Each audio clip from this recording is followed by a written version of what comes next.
There's no universally best battery, but depending on how long you keep your car, how you charge it, and whether you live in a cold climate, one chemistry is objectively smarter than the others. And most buyers don't realize they're choosing between durability, winter performance, and long-term cost exposure. So let's break it down. When people hear that LFP lasts longer, they immediately assume then LFP must be the best. Well, not so fast. Yes, LFP cells typically deliver higher cycle life in controlled testing, but here's what most buyers misunderstand. There are two types of aging: cycle aging, from charging and discharging, and calendar aging, just time passing. And calendar aging affects all lithium-ion batteries, regardless of their chemistry. Real-world fleet data shows average EV degradation across mainstream vehicles sits around 1 to 2% per year.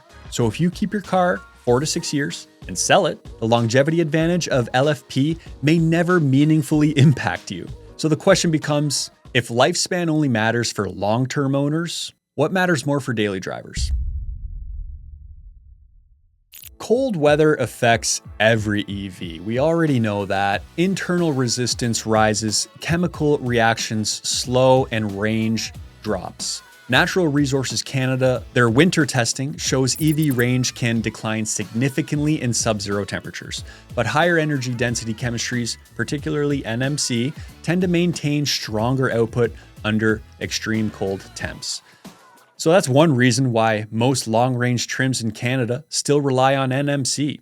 IE data confirms high nickel chemistries dominate long-range EV segments globally. So if you live in a cold climate, you may prefer NMC for winter resilience. But here's the twist. Cold weather isn't the only daily variable that matters. What about how you charge? This is where things get interesting. LFP batteries are comfortable being charged to 100% regularly. That's right. In fact, many manufacturers recommend full charges at least periodically for calibration. High nickel chemistries, like NMC, generally prefer a 20 to 80% daily charging window to reduce long-term stress. You may have heard that before. So here's the paradox. An LFP vehicle with 420 kilometers of rated range charged to 100% daily may offer more usable everyday range than a 500 kilometer NMC vehicle kept between 20 and 80%.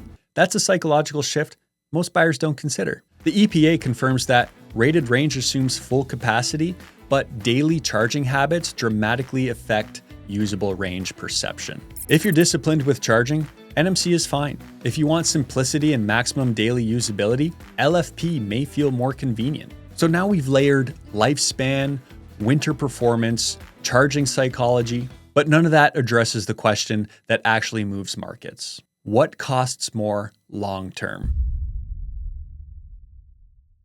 Battery chemistry influences raw material cost. High nickel chemistries rely on nickel and cobalt. LFP uses iron and phosphate, which is more abundant and typically lower cost. Bloomberg's NEF's annual battery survey consistently shows LFP undercutting high nickel chemistries in cost per kilowatt hour. Why does this matter? Well, replacement cost, insurance risk, and write-off thresholds. Higher material cost packs can increase the financial exposure in severe collisions. It also influences long-term depreciation psychology, because used buyers increasingly research battery chemistry, and perception affects resale. So now the real question becomes, which chemistry protects you financially 5 to 10 years from now?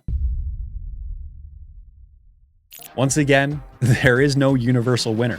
There's only alignment with your needs. So if you keep vehicles 8 to 10 years, commute daily, want charging simplicity, and you care about long-term degradation, LFP is strategically strong.